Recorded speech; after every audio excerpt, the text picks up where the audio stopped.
Hello and welcome to the Outdoor Gibbon podcast, episode number 44. This is with Scott MacKenzie and Rob Crampton.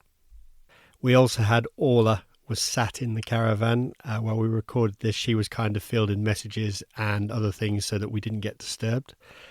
I must say, we were at the Scottish Game Fair, and probably about 5 or 10 minutes before we actually recorded this podcast, the heavens opened, and I mean literally. It just absolutely chucked it down. And the rest of the time, it was fine. There was very little rain. But we managed to commandeer a caravan to do the recording in. So I really do need to mention that the caravan belonged to the lovely Sarah of Spent Shells Country Gifts. If you don't follow her, go and find her on the socials, Insta or Facebook, I believe. Give her a like, give her a follow. She's got so much stuff available, all handmade, using items from the shooting industry. It could be a gift for somebody you know, a friend. It could be a gift for yourself. But go and have a look at what she's got going on there. The whole reason for this podcast was it was desperately trying to get Scott MacKenzie re-recorded, because we had an interview with him back in episode 15, and unfortunately, during the recording, for technical difficulties, I'm not entirely sure what it was. It might have been a bit of fluff in the microphone. His audio is really broken. I tried to clean it up as much as possible, but we never really got a good quality audio feed. So I thought it would be great to get him back on the show. At the same time, we needed to get Rob on because he is best fox call, best deer call. He's been in the industry for a long time and somebody that's really interesting to have a chat with. So to get both of them together and get this chat recorded, it was just really important. So anyway, without further ado, we'll jump straight in and have a listen to what we had to talk about.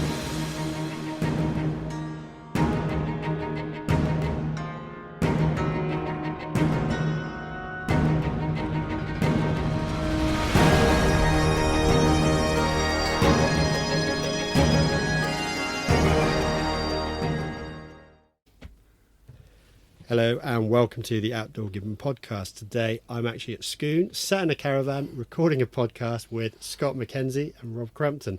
How you guys doing?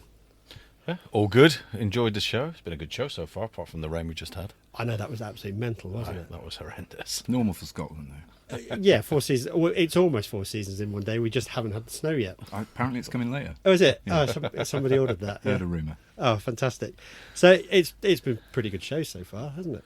I think so. Yeah, I think a few of the traders saying it's been a bit slow on the Friday, but I think there's a few factors in that with school holidays all kind of combining. But I think plenty of people. Everyone's smiley faces, enjoying it. It seems to be, and it does seem to be that there's a lot of stands here. There's a lot of things going on. Everybody seems to be smiling, so it's a good starting point, really. Anyway, so the reason for this podcast is, one, needed to revisit Scott because the first podcast we ever did with you, unfortunately, your microphone wasn't brilliant, so this is an opportunity to finally, it's taken so long to say I keep coming to Skye but never have a chance, but having Rob here as well, obviously the owner of Best Fox Call, Best Deer Call, I thought it was kill two birds with one stone and get you both on at the same time. Sounds like a good plan. Mm-hmm. Yeah, happy days. So really, actually the biggest thing at the moment is the last podcast was Tom Opry, which you were a main feature in, Scott. Yeah, I mean, and it leads into what we've been kind of doing while I've been here at Skye is promoting the film, doing some talks at the Listen to the Landscapes tent at GWCT stand, and really trying to connect and get more traction. Now the film's been out for a while, it's done a few showings at cinemas around the country. Kind of where do we go from here, trying to push it? I think that's the big thing, isn't it? I think at the moment we're in an echo box up here. We all know the situation, what we need to do, and I think that's what listeners have been seeing. They want to see it. Where do they see it? So it's kind of, hopefully this will get traction and people will either get it, show it to their friends, maybe buy that online ticket, or it will go out in cinemas further down the country. I think so, and I think, like Rob was saying earlier, is the fact that we need now to get it into England more, and get the the public there understanding what's happening in Scotland in terms of deer management, land ownership, land reform, all those kind of topics that are you know, at the top of the list for anyone who works in rural industries. Yeah, and obviously, Rob, you're shooting down in England and deer stalking down there, which is completely different. But how do you see it? Because obviously you've seen the film and things like that. Well, I've not actually seen the entire film yet. Okay. Partly because it hasn't really been shown in England. It's Right. been fantastic meeting Tom this weekend. Tom made some really interesting points about the difference between conservation and preservation, and we've got so many charities in this country that are all about preservation, trying to create wilderness that don't involve people. But for years, thousands of years, people have managed the landscape, and that's kind of what we are these days. We're the custodians. And I personally believe that, you know, that film needs to get into the 80% of the population that possibly don't have a feeling about what we do. Yeah. There's 10% involved in what we do. These are loose figures, but 10% involved in what we do. There's 10% that hate what we do, but there's probably 80% in the middle that don't really have an opinion. And if we can sway the opinion of those, it would be amazing. 100%. Yeah. Yeah. And we need to be careful that we don't just shout about it and preach to converted. That's my fear. I think, as I say, I think Tom touched on a really good point in there. He was that demographic point that he said that if you spoke to somebody about hunting, they were fine with it. But as soon as you put the word trophy in there or something out of it, they instantly flipped over to the 97th percentile or something like that. That wasn't good for them. Yeah. And I think that's it. But yeah, I think we look at it. Yeah, Clarkson's done obviously great with the farm and everything like that. It's almost like we need this to get into that mainstream just so it can be seen out there. I think so, and as you said there, with having an individual like Jeremy Clarkson to kind of push it, you know, it's done in a bit of a comedy value, but it's much more engaging. What he's done for farming over this last 3 seasons of Clarkson's Farm has been far more than any other organisation 100%. or entity has ever done. So yeah, but that's the challenge. I mean, you know, the talks that we did was builders. It's going to be a Graham Norton kind of chat. Yeah. But that's really difficult with the subject matter of the film because it is so serious. Yes. So yeah, it's trying to find that kind of avenue, that route, and who we can do, you know, perhaps or potentially take that forward now. So yeah, that's kind of the challenge because the film's out. It's there to download now, but we can't just let this just sit. I think he's going to release a 30-minute like education version, and I think if that's out, that's the version we kind of need to punt around the place and really make sure that everybody sees it. And I think we're fortunate that all three of us have probably a different group of people that follow us on the socials. Yes, and that's really important that it's driven. Even just the three of us doing it maybe gets out to a very large audience, but if we can get other people on board as well, realistically the big organisations need to jump on board with this and should be pushing it out there. Well, yeah, I mean, as you know, Peter, when you watched the first talk that we did yesterday, that, you know, my final kind of comments on it was, you know, to the audience that, you know, if they can do anything for us while they're here at Skye, we've got all our organisations here today, this weekend, and why are they not picking this up? Yeah. And running with it as well. So, you know, I was fortunate enough to get Tom in front of you know, the key people at Basque at an event yesterday evening. So, you know, it is literally practicing what you preach and doing. You've got to get out there and you've got to, you know, put it in front of people. Yeah, 100%. You know, and Basque have been brilliant. You know, they're now doing things. They're going to do something with Tom. They're going to, you know, do what they can to get it out there. But again, like we say, it's got to be the right people. Yeah, 100%. I think if I can jump in, I would say as well, I mean, the bits I've seen of the film, whilst it's very focused on Scotland, and there are some problems that you guys in Scotland are facing, the message, the top-level message, is applicable not just to Scotland or the UK, but it's to what we do worldwide. It's not... The big message that comes out of it isn't just about the struggle of landowners, gamekeepers, land management in Scotland. The big message that comes out is how much good our industry does for our countryside. 100%. And I think, that needs to be a focus of how we push it. Sure, yeah. It's a film for everyone, like you say. Yeah. I mean, this is it's using Scotland as an example. Yes. Tom himself said that the reason he wanted to make this film is that he couldn't believe what what he was hearing. That can't be true. That can't be real. He came and experienced it, and we need to highlight this. We need to make a film. So, as Rob says, it's if it can happen in Scotland, it can happen throughout the rest of the UK. So it's a film for everybody. No, and I think Rob's absolutely right. It's one of those things that it's not just Scotland. If you took Scotland out of it, you could potentially put any part of the world that has a crisis. I think the rest of the world is quite lucky. Like look at America and all the rest of it. Mm-hmm. They have a very good management system in place for their wildlife. And then you look at other countries, they get on with it and they do manage it quite well.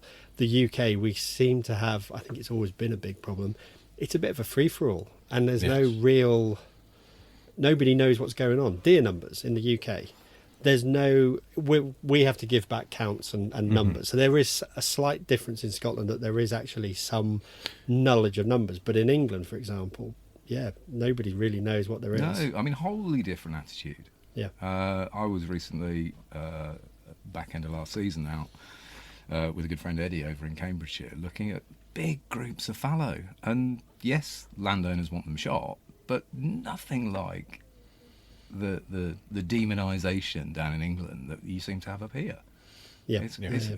It's a wholly different thing. I think it's a lot of that it comes from, as we know, and it's a bigger subject perhaps for another time, but whether it's how we perceive landowners. Who are these landowners? It's a class issue there, and I think a lot of the Scottish public, obviously they're down in the central belt, they're kind of disconnected from perhaps what's happening in the north and northwest, will buy into what they read in a paper or on the social media about land ownership, all these figures that certain entities put out there. So it goes back to what we're saying. It's about the time is now to really start challenging these things that are put out there, because it could disappear very, very quickly. And actually, I think 90% of the country probably wouldn't even notice, but they'd soon notice when there was, you're going to have to pay more taxes because we've got to put guys into cull deer, and that happens all over the place. And suddenly down in England, there's fines going out potentially for culling of fallow. People are going to jump on their high horse and go, well, actually, we could have had a syndicate, or again, I think that's where it falls down. Syndicates sometimes are good and bad in some ways, but you actually have to have a proactive group of people that want to manage those deer. I think, you're right, and I think the fact of the matter is there is a system in place in Scotland about managing our deer. It's been around for a very, very long time, and it's worked very well. Yep. It's just some people, some entities say no, it doesn't work well, and the habitat is in a crisis point because of it.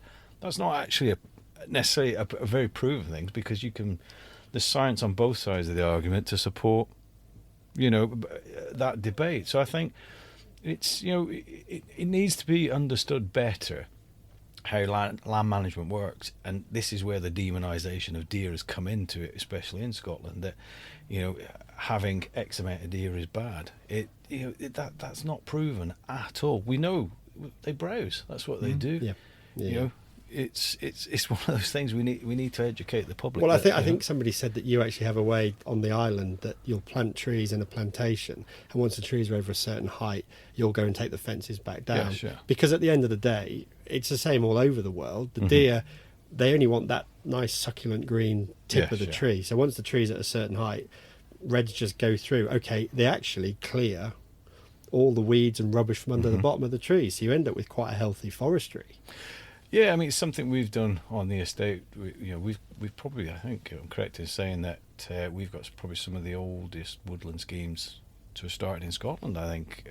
And one of our ideas was it's perhaps time to drop the fence to stock height, and we still watch what the deer are doing and manage them, but they're in there now, and they've gone through and they're grubbing out the bracken in some of the open areas in these woodlands, and they've caused a bit of trampling there, which is a positive Yeah, thing yeah, for 100%. seed and stuff like that. So it is. It's just, to see a tree that's been rubbed or browsed is not a big deal. It's quite a natural thing. It is a natural We thing. mustn't get too et up with trees looking like they do in Kew Gardens. I think that's the problem. A lot of people jump on with they're damaging trees. Mhm. Yes, deer rub a tree, but it doesn't. It might damage one tree, but in the grand scheme of things, it's Yeah. not the end of the world, is it? No. I mean, I was up with Scott earlier in the week, and were pressured into taking a couple of young stags off a piece of ground because they were coming in onto prime grazing. And the irony of that, certainly to me, is that we're being pressured into taking beasts, and we're being vilified for doing, that people don't like the fact we kill deer, but the only reason we've taken those beasts this week is so that there's food for sheep, for lamb, so that we can kill lambs to feed people. And the whole irony of that, Yeah, and actually, the threat of, if you don't do it, we'll get somebody in to do it. But I think every farmer comes back with that. It goes all the way down to the smallest thing. Farmer sees 2 rabbits. I've got a rabbit problem, and all of a sudden they must all be neutralised and removed from my land. Yeah. And you go there, it's like you've got 2 rabbits. I've shot 2 rabbits. You don't have a rabbit problem anymore. Same with deer. The deer are eating the grass that my cat. They're going to be in there for the night. They're going to graze a bit, and the next thing they're going to be gone. They're not like your herd of sheep that are here. That literally their mouths are designed to take the grass off till there's nothing left, or the cows, and they'll graze it to nothing. Whereas the deer just come in, eat a bit, and go again. Yeah, it is, and it's again, it all goes down to how our government agencies work with us on these kind of issues, because it's. I mean, I deal with it on a regular basis. That we'll have someone from Nature Scott, be in touch, and one of our last conversations with Nature Scott was that. We had an email come through, and to cut a very long story short, we were kind of threatened with one of the highest threats. If we invite you, was how the email started, to apply for night licenses and out of season culling licenses to cull more deer on the hill, as we've had a complaint of a couple of stags going into a garden. Right. So I kind of thought, well, this is not a conversation to have over email. So we called the representative in, and can you just justify this high-handed kind of approach? Well, we've had someone complain about stags going into the garden, right? So can you quantify the need for me to cull them out on the hill where there's no issue? Well, that's where they're coming from. But that's not really what I'm asking. What I'm asking for, let's make it simple. Can you quantify the damage that's been done? Well, no. Why can't I? Well, I've not been there. Right, so you're asking. You've given me the highest-handed threat you can possibly offer to us, based on a telephone conversation from an irate gardener. Yeah. Well, yes, because they have a right to protect their flowers. Quite right. Your own literature states about culling out of season and culling deer, as a last measure when all other measures have been exhausted. That's right. On the checklist, when you're filling it in, it's like there's all of those bits. And I asked it, did you offer this advice? Well, no, because it's become so easy for you now to, I'll wrap the knuckles of the deer manager, or we'll sort it. We'll just threaten, because then and it goes back to what we're talking about in the film, the pressures that are put on, gamekeepers, deer managers employed on sporting estates, that if you don't do this. But is that, it goes probably back to a conversation I think that always seems to come up: education. Is there a lack of education on all of this, that people just don't understand it, so it's easy to say kill it? I think yes, I do, but I also think, and I don't want to go too far into it for fear of hanging myself. I think it's so easy for our government agency just to say kill it. Yeah. They know they're not daft people. They're very intelligent people. I have some very good friends in Nature Scott, but it's become a standard practice to just that's easy. It hits an actual target set by the government as well to reduce deer.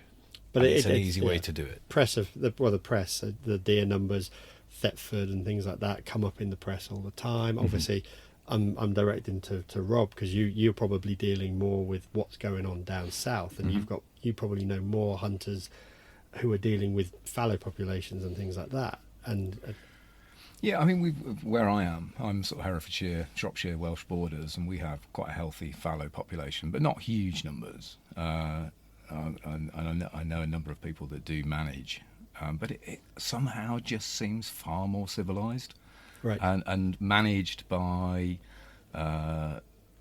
there'll be a woodland management scheme in place, and they'll bring in a deer manager, and there's a plan put together, and it just seems far less bullying. But is that just in your area? Because then obviously you move across the country and you get to like Bedfordshire and Essex, where the Chinese water deer population is now supposedly on the growth pattern, and it's getting more and more. And yeah, I mean, I can't really speak for that area because I don't know it that well, but I've never seen the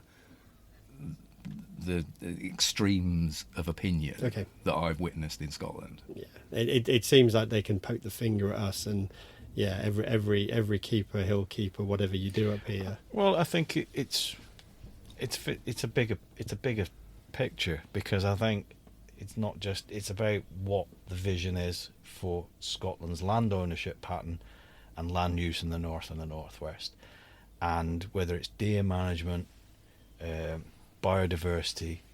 You can see there's this big movement for changing that, and it's a vision set out by organisations, the Scottish government. That's what their ultimate aim is to change that whole pattern just now, and they will use, in my opinion, all these kind of extremes where there's too many, this figure of 1 million deer, the sporting estates, heather burning, grouse, it's all bad, biodiversity crisis. So it's easy then to be denigrating those that are doing this, who manage these estates, and tell the public that we need change. We've got a climate crisis, and we can change this climate crisis if we take more control of Scotland. Yeah, this tiny place, we're going to plant all these trees, and we're going to save the world. We're going to save the entire planet. It's like we're not even 1%. Well, and just to chip in, that's not me saying that there isn't a crisis. There obviously is need for biodiversity and to protect habitat loss. But as we've discussed many times during the making of this film, why are we not tackling the vast cereal lands of Middle England? Because if you want monoculture, and again, that's not a knock at farming. We need farming, very much so, but you can't. I think the attitude is in the Highlands of Scotland, it's a wilderness. It's this wilderness. It's barren. There's nothing up here. So we can do this, we can do that, and I think that's kind of the attitude. Yeah.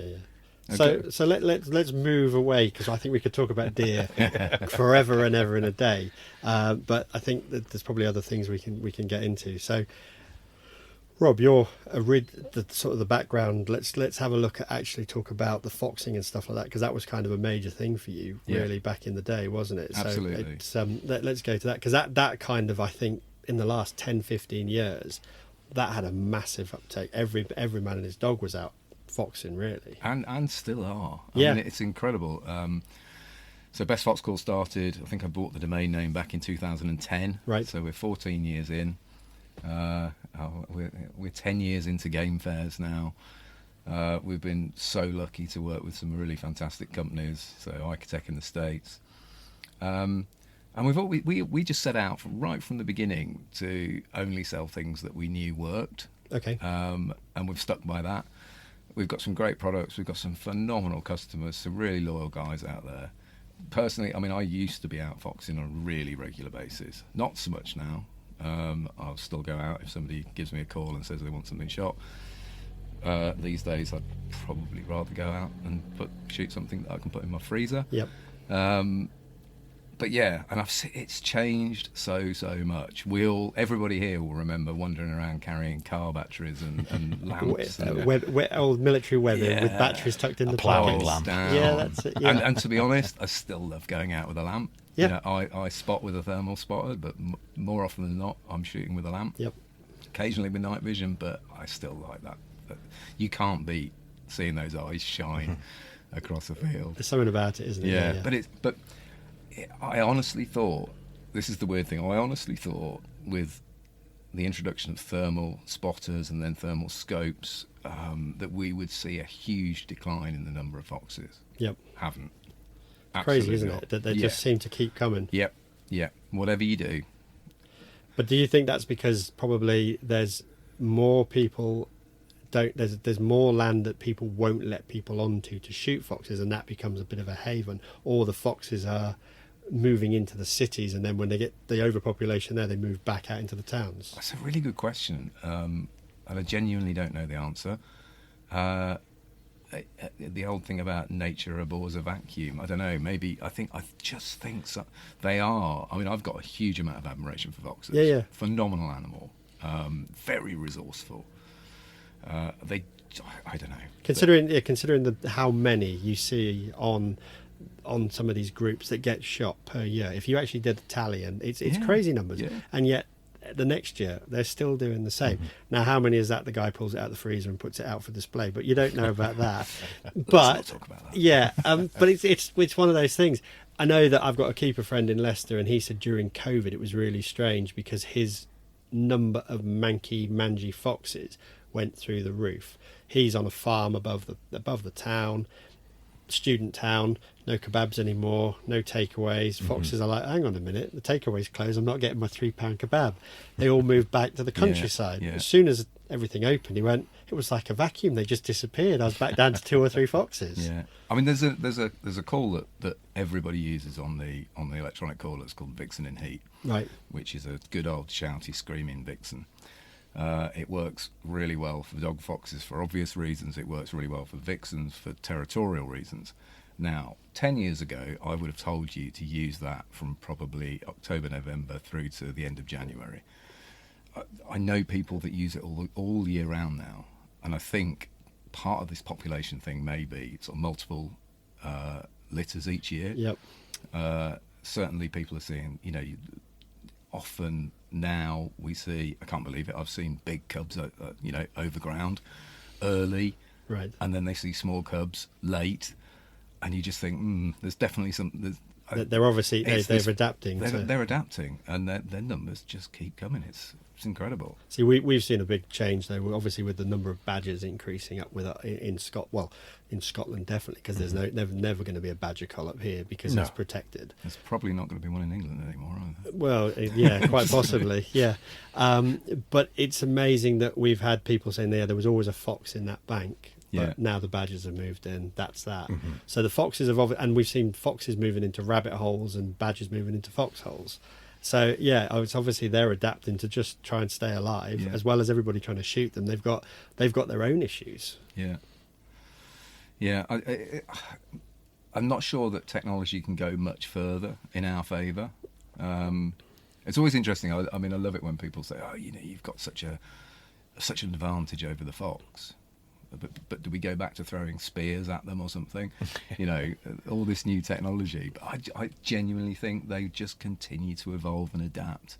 Yeah, it's kind of crazy. They really. are a great species to be dealing with. But that's one of the things I say to a lot of people that come out stalking with me. It's like, I don't shoot the foxes in this woodland, and they're like, but everybody we ever speak to just shoots the foxes. It's like, yeah, but the fox works for me. Yeah. If a roe drops kids and the fox takes the weak one, that's one less deer that I've got to shoot in 6 months' time. Yeah. But then I said to them, but if the fox now walks out onto that field, it gets shot. Why is that? Well, that's where my pheasant pen, that leads to my pheasant pen. So there's a respect with that. And I think we touched on something just off air as we came in. It's this whole thing about everybody likes to shoot stuff, but obviously with the foxes and stuff like that, it's making sure as the shooters, we need to have that sort of bit of respect for the pictures we put up on social media, and I think that's a really important sort of thing that we need to sort of people just need to learn about, really, because we're scrutinised as it is. Yeah, absolutely. And we all think on Facebook, on whatever social media, that we're safe in our little private group or our closed group, but we're not. And I think, regardless of whether we're shooting rabbits or rats or foxes or deer, we owe a level of respect to our quarry. Yeah. And all of us have got photos of things we've shot that aren't pleasant photos. Yes. Yeah. And talking amongst ourselves, face to face, and going, look at this. Look what this did. Yeah. Is one thing. Putting that out there on social media, to me, is just a very dangerous thing. But we're exposing ourselves to it. It only takes the wrong person to see that, and then suddenly that's why we're these bloodthirsty, evil, nasty, horrible 100%. people. Yeah. And we can edit what we do. We can make a story about what we do, about why we're doing it. Yes. Going out and going, I shot 10 foxes tonight, and holding them up by their tails and all gung ho. Just, it's never going to end well. No. Respect. Yeah. We need to show respect. And I think that's what should set us as. Well, it's the point that we need to drill home to everybody all the way down. We never will, because half of them are like, I don't care, I'm going to put that picture of that fox with all its bits hanging out on the internet. But actually, if everybody just took that 5 minutes to set it or just pose it properly, it makes a hell of a difference. You can then post it and it actually looks half reasonable, and you can put a story to it.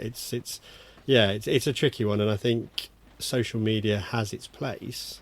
I think this will probably come up. It comes up in every chat, and it's always interesting to see how other people feel about it. Social media had its place, but it has to be in such a way that nobody can use that against us. As in, I talk the hunting community.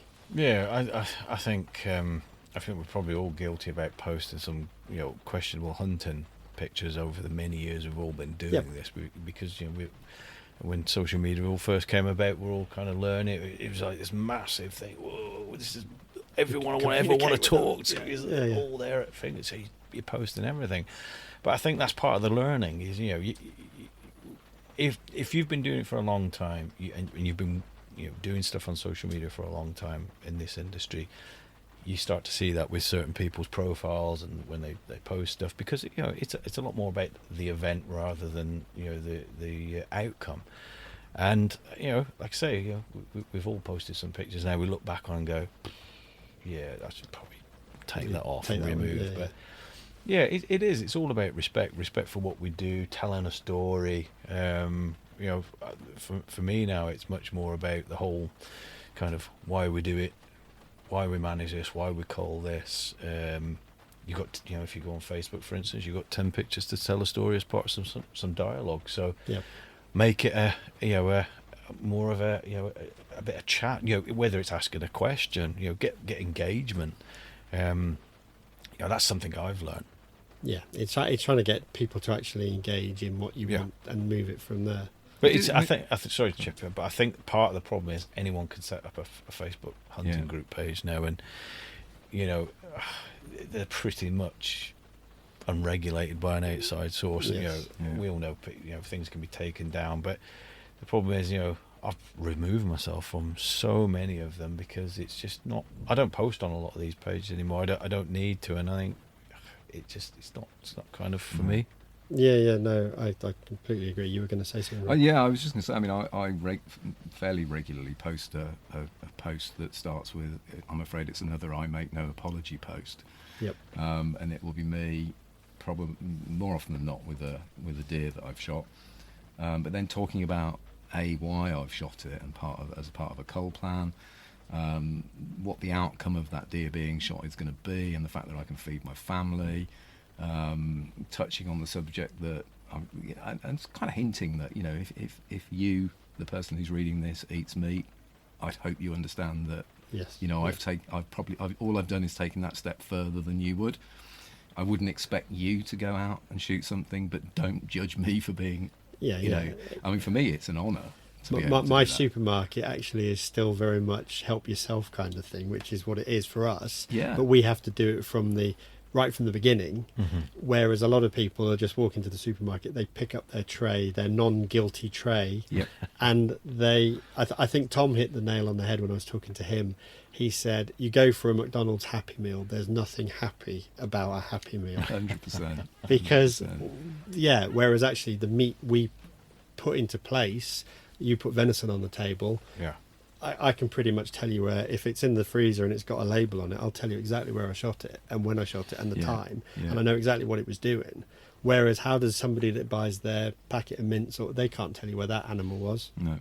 And I think that's what I hope, and I see it a lot now. There's a lot of people out there posting with more meaning and story to their posts, but we still have the small minority of gung-ho makers that don't do us any favours. I think we need to encourage people as well, because when I make posts like that, I don't post them in hunting groups. No, I post them publicly. And wholly unashamed. You know, I'm proud of what I've done here. Yeah, no, 100%. We don't buy red meat in our household. I don't buy chicken because I've got a good friend who beats on 2 shoots. So throughout the season, I'm taking probably between 10 and 15 brace of pheasant, and they're going in the freezer. They're vac packed and in the freezer. Yeah. So same as us. Year, that's it. It's just, and that's good. That's not, it's great food, but it's such a good, sustainable way of eating. It's amazing. What's really interesting, exactly that, we do exactly the same. But if I said to somebody, do you want pheasant? So come away from a shoot. I took the whole bag one day because I said, what are you going to do with it? He's like, I was going to go for dog food. I'm like, no, I'll take it. Yeah. Do you want pheasant? And it's amazing. You get some people say yes, and they go, but it will be like vac packed, won't it? I'm like, no, it comes it comes in its bag. Vac packed in its feathers. You've got to take it out the feathers. Oh no, I won't have that then. Yeah. And that's the difficulty. Whereas once upon a time, I used to have people that would be like, I'll have pheasant or rabbit off you. Rabbits, what they always wanted. Yeah. 2 rabbits, that would be perfect. Thank you very much. And now nobody wants rabbit again. Yeah. No, I think that's true, and I think I totally get it. Most of the human population wants convenience living, and they don't want hassle, and that's fine. I totally get that. If that's what you want to rock up into a supermarket, and we all shop in supermarkets, and you want to get your meat from there, it's already done for you. That's fine, but you mustn't denigrate you can't anybody then, else. You've offset your slaughter of that animal to somebody else to make it convenient for you. I do my deed myself. Yeah, and I'm not going to sit there. It's proud of.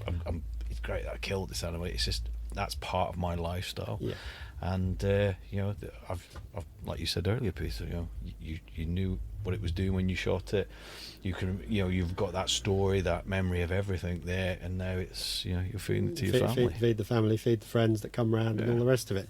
And I think that's quite important. And actually, again, it's one of those things. We don't really want everybody out trying to shoot these deer. No. I'd rather there be people accept what we do and understand it and actually benefit from it and come to us and say, can I have some venison? Yeah, happy days, have some venison, so that they can share that and pass it on. But I don't want every man and his dog out in the countryside trying to shoot a deer, because then we'll have the American situation back in the 1900s where suddenly there are no deer. Well, this is it, and I think that again that goes back to what we were talking about earlier with deer management. There's this vision of open up ground more and more to everybody, and don't get me wrong, it's great to encourage more people into the kind of industry that we do, and perhaps supply some of their own food, but it's only a minute resource. It's not infinite. It's got to be sustainably done. It's easy enough to in a plantation, for example, it's easy enough to wipe a population of deer that get in there out, and I don't think people realise that. They can you can keep pushing and pushing, but it does have its effects. Let's flip this back round, obviously back onto the foxing and stuff like that. You mentioned about introduction of thermal and that sort of kit, and it's come up in conversation. Obviously, both myself and Scott have got something to do with opposite brands. You're Hick Micro, and I'm obviously dealing with Pulsar. Just in a group of 3 sitting here, we all use different kit and do different things with it. And it's come up in conversation today, education on thermal devices. What are your guys' opinions? I think we need more education on the use of thermal devices. Do you mean in terms of making sure people are IDing quarry properly? Yeah. Yeah, I mean, there have been categorically things shot with thermal scopes that weren't the intended quarry. Yep. Nobody's going to talk about it. Nobody's going to admit Oh, it. no. I mean, I know of a few. I remember a number of years ago out shooting foxes on a golf course, and we watched a couple of foxes running around on a green at about 200 yards, admittedly through a thermal spotter rather than a scope. And 30 seconds later, the owner of the two spaniels walked onto the green. Yeah. Now, that could have been a very, very nasty outcome. So yes, I do. I mean, should there be official training in place? No, I don't believe there should. Should people take that responsibility and ensure, in the same way, if you're shooting through glass and with a lamp, or you're shooting deer in the daytime through glass, you've got to make sure it's a safe shot, it's a responsible shot, you've got good bag stops. Exactly the same rules apply, but I think it's very easy in the heat of the moment with that thermal scope. Yeah. And at night, it's a whole different thing. Oh, Well, it course. doesn't even have to just be at night. Actually, with a thermal scope, you don't necessarily see what's behind it No. Or in front or of in it. front of it. Yeah. Yeah. I And mean, I spent probably about 40 minutes one night with a friend stalking into a fox that was sat in a hedgerow, and eventually got close enough for a shot and viewed it properly with some night vision, and it was a rhodo. Yeah. But through thermal, It that was a triangular fox. head looking straight at us was a fox. Yeah. And it would have been very, yeah. So yes, there is a need for people to learn about how animals move, not shoot at outlines. Yeah, know your ground. So many things come into it. And I think that's just some basic training. I feel at the moment it's too easy for anybody just to go out. We've got God knows how many thermal stands here today at the show, Yeah. and there's all the price range is massive, and there's stuff for everybody on there.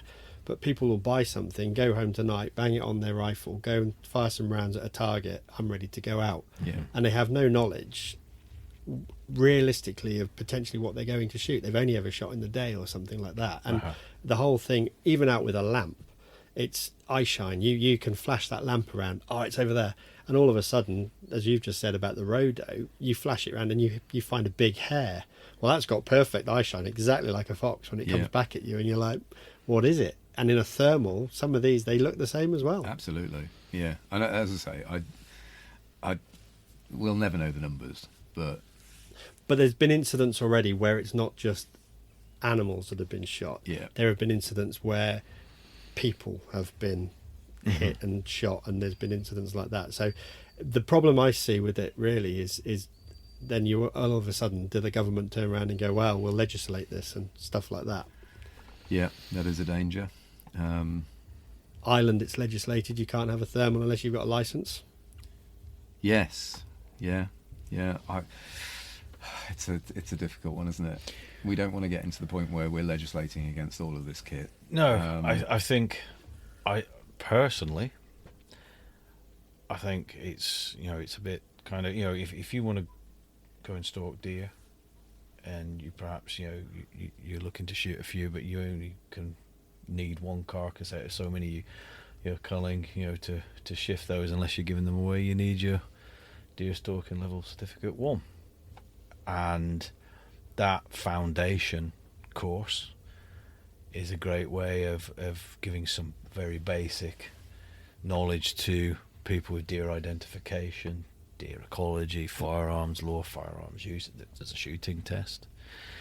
So I've said this before in the past that I find it incredible, as you've just said, Peter, that someone can just get the firearms certificate, buy a thermal, well, not a thermal, a torch, a lamp, and go out shooting at night. Buy a rifle. Probably the hardest time to ever go hunting. But is it hunting? No, not really. And I think that's the point. There's a blurred line between hunting and Shooting. and shooting, pest control, vermin control, whatever you want to call it. Now, as far as I understand it, we're probably one of the only countries in Europe that really have this culture of lamping foxes. Yeah. It doesn't really happen all that much anywhere else. No. I think it's probably because wherever our hunting culture has come from, it's obviously a lot more accessible now over the last 50 years for Joe public to hunt and get game permission, equipment's become accessible, things like that. But I think there is a question there. I do not want to see our UK government or our devolved governments picking up on something, because then it happens, right, we've got to legislate against this, that because that's knee-jerk kind of politics. That's what normally they do, and, Yeah. and I think the conversation came, somebody asked me, because obviously I went to Lithuania with Pulsar and got to go to the range and play with like AR rifle platforms, semi-autos. Once upon 1980s, semi-auto ownership in the UK was legitimate. You could have a semi-automatic self-loading centre-fire rifle. Hungerford happened. That was instant knee-jerk reaction. Yes, they're banned. Then you move forward X number of years, 1990s, handguns. Yeah. The number of people I knew that used to shoot handguns and enjoyed shooting them, and that was their lifestyle, was to go to the range, socialise, shoot some pistol rounds. That got legislated against, and it's just one of those things. We've been very lucky in the last couple of situations where a 2.2 rimfire has been involved, or a 2.23 has been involved, that there hasn't been that knee-jerk reaction. Yes. But it only takes something else to kick off, and you never know what's going to happen. It goes back to what I'm saying, is that I think it would be a great idea for people before they head out to have some sort of knowledge-based educational training. And I don't mean we create something to make it a money exercise for somebody. It shouldn't come from our governments either. It should be an industry thing that we encourage and do. And people will be groaning I mean, for saying this. Of course they will. Just someone else to make money. But it really isn't. I think we have to just put our big boy pants on and say, right, it's no harm in learning. There's no harm in educating people, because at the end of the day, if we can lower the number of these incidents happening, or near misses happening, whether it's the wrong animal being shot or near misses with people, it's terrible. Then education is not it's not a bad thing. To have that before you're allowed to go out. Yeah. I think we're all sat here. We've done it for so many years, and to go out shooting at night with no restrictions whatsoever. It's too easy to forget, I think, and become complacent's the wrong word, but there is a huge responsibility that comes with going out shooting centerfire rifles, whether it's daytime or nighttime. Yeah. And it is very. There are hoops to jump through. Yes. To get a firearms certificate. Yeah. But if you have a sound background and a good reason to own one, you pretty much can. Yeah. And then when you get that, you are in a position where you have something that's incredibly dangerous. Yeah. Just so that people don't hate you too much, Scott, for what you've just said. I'm going to throw something contentious in here as well. Anyway. So I'm a big believer that firearms, the cost of firearms certificates could go up. Yep. We all moan about how long it takes to get variations, renewals, and so on. And what's a renewal these days? 65 quid? Yes, or 70 for us, because you get the air gun if you want it attached to it. So 65 quid for 5 years. It's nothing, is it? It's 20 quid a year, isn't it? Yeah. Really? I mean, if it was 65 quid a year, it wouldn't be unreasonable, especially when we're going out and spending £3,500 on a thermal scope. Or £2,000 on a rifle, £2,000 on a scope. We're spending, in this day and age, we're spending 80 quid on a box of ammo. Yeah. We complain about the price of our, people don't complain about the price of a ticket. People complain about the service that we get.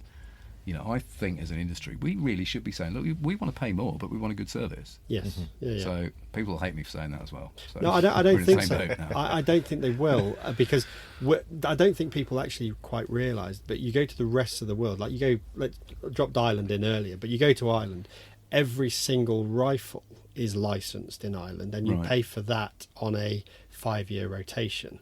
But if you want, I don't know, say you've got 5 rifles, you go your 2.2, your 17, your 2.23, your 308, you have to have an individual license per gun. Right. In Germany, things like that, they pay more, And again, it's a license for the rifle. It's not you, the owner of the rifle, but it's actually in, for example, Sweden, it's actually the physical rifle that's licensed to your address. So anybody can use the rifle. So your wife could take the rifle out and go shooting with it and so on and so forth. But I think in the UK, we moan about it, but we're incredibly lucky because it is actually incredibly cheap. Yeah. Yes, yeah. It takes a long time to get it, but once you've got it 5 years, and realistically, if you've got sound reason, you can virtually have anything. Yes, yeah. Yeah. So no, I don't think it's a bad point you've raised. I actually quite agree with you.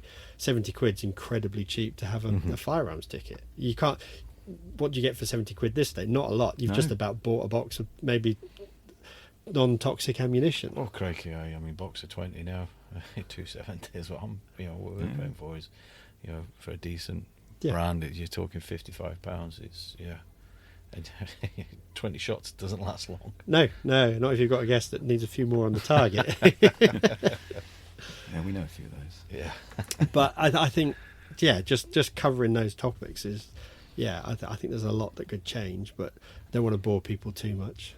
No, but it's something for people to think about, and genuinely and seriously think about it, because it's a privilege to be able to do what we do, and I think it doesn't hurt to feed a bit more money into that economic machine to be able to give us a better service. Yeah, if we're all willing to chip in a bit more, then we should expect a more streamlined service for that.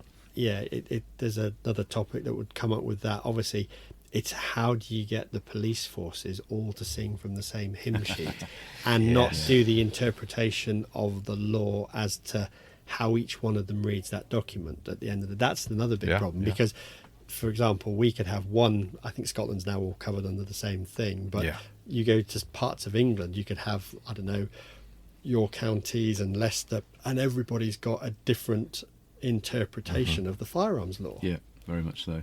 So that's another big thing that needs to be addressed, really. Perhaps it should be taken away from the burden of the police. Well, they have said that before. There's been talks about it in the past. I thought, why not? I mean, if you've already got today, it's a great example. We're at a game fair with multiple organisations that have a huge amount of knowledge working for them.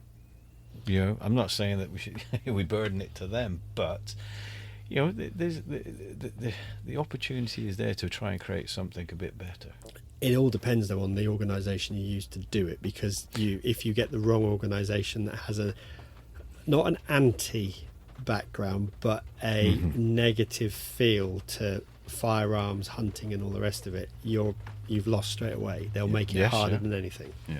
And we've seen certain counties that have behaved very differently because of things we touched earlier about incidents that happen, but there are counties that have experienced incidents with firearms and have gone out of their way to reduce numbers of certificates. Yeah. I mean, I'm part of West Mercia, and West Mercia are fantastic. I've always had a good experience with them. If I give them a good reason for having something, I've never had a problem justifying it. They've always been very good. But I know people in other counties that have had restrictions imposed that just don't apply in West Mercia. So that discrepancy between counties does need ironing out. Yep. And I think in terms of getting a third party in, nobody would ever take on the burden of that job at the moment, given what the income is. And the liability, Yeah. because if they take it on board, if anything goes wrong, the finger pointing at that point, it's Well, I think whoever does it is always going to be, on the backlash if something happens. And I feel for the various police forces when things do happen that, why didn't they pick that up? And you can't legislate for someone's state of mind 10 years down the line. It's impossible. And we must never make that. The police force that do a lot of them do a fantastic job of, with firearms licensing. You can't lay that at their feet. That's just not fair. Well, anyway, in the background, I can hear that the band is kicking off. So I think what we're going to do is going to bring this to a nice close now. But thank you ever so much for spending the time and me grabbing you for the best part of an hour and having a chat about it. Pleasure. And hopefully if anybody's got any questions to this, ping them over, and either get in touch with Rob directly or Scott. They're both on the socials. Find them. Best Fox Call, Best Deer Call, and Scott MacKenzie, the Skye gamekeeper, and we'll take it from there. Thanks very much, lads. No problem. Yeah, thanks, Peter. It's been great. Thank you.